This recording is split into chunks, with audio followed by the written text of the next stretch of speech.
everyone, it's me, Jay Asuncion. So alam mo ba na for only 10,000 pesos, pwede mo nang ma-reserve ang property na to located sa Indang, Cavite.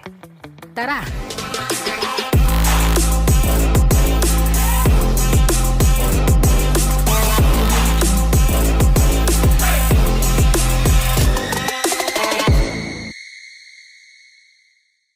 When buying a property, there are 3 factors na kailangan nating i-consider. Yun ay ang location, location, location. So tara, puntahan natin ang Red Farmville.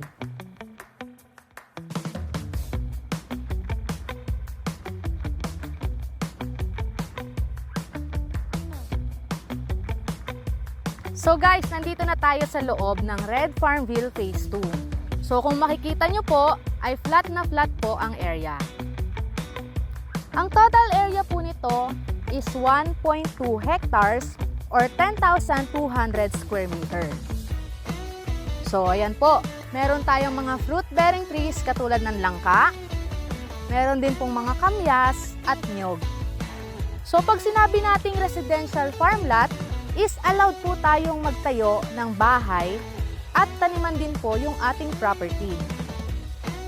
Pagdating naman po sa bahay, is ina-allowed po namin ng bungalow, 2-story house, container house, brick house, at nipa hut. Ito naman po ang aming future development at ang sample ng aming development.